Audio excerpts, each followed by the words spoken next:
Et si tu me casses un œil, si je te casse un œil, ton voisin perdra les deux. Casse-moi un œil.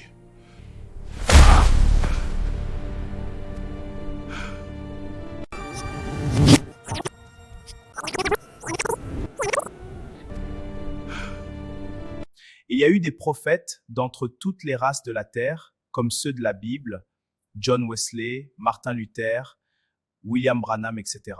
Et nous les avons tous accueillis. Et voici que pour la toute première fois, un Africain est prophète, avec tout ce qu'un prophète doit avoir.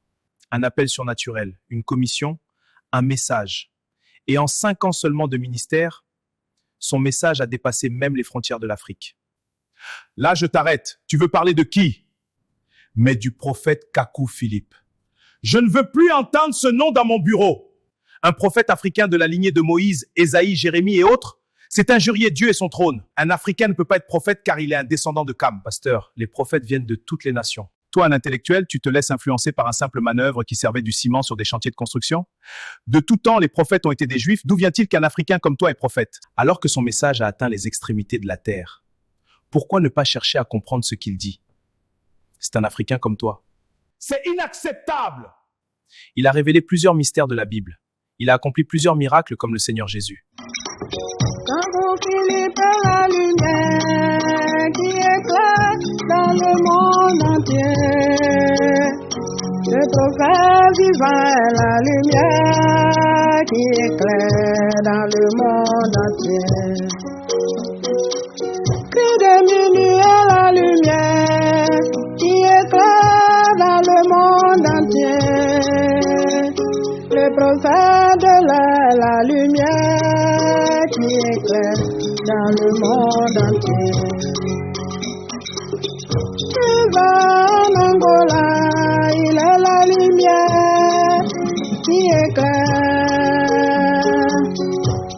Au Togo, il est la lumière qui éclaire.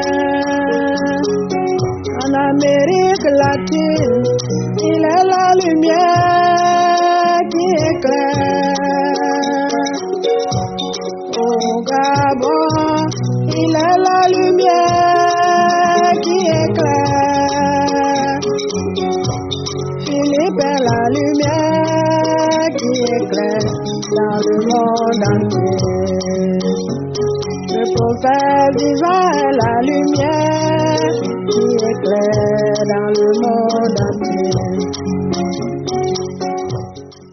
Ne viens plus ici pour me parler de ton prophète. Mon Jésus et la Bible me suffisent.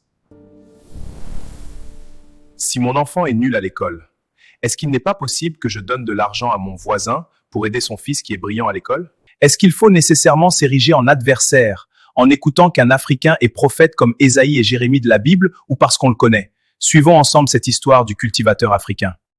Et voici un cultivateur africain traversait la brousse et il a rencontré un génie, un homme d'apparence étrange. Le cultivateur voulait fuir, mais le génie lui a dit « Ne fuis pas, c'est une bénédiction que tu m'aies rencontrée. » Demande ce que tu veux et cela te sera accordé. Mais ton voisin recevra le double. À l'instant, le cultivateur se souvient de son voisin, récoltant abondamment, le voisin riant avec sa famille. Le cultivateur l'observant en silence et envieux.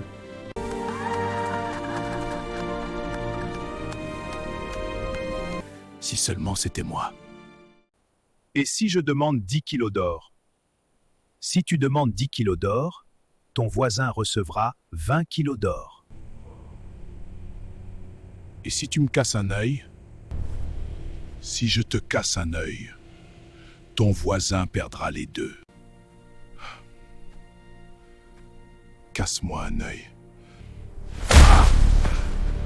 Aussitôt, le voisin perdit la vue.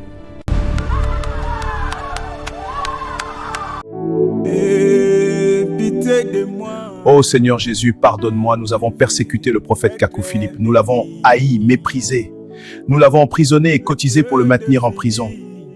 Aie pitié de moi, Seigneur. Mon implication dans cette histoire est semblable à « casse-moi l'œil ».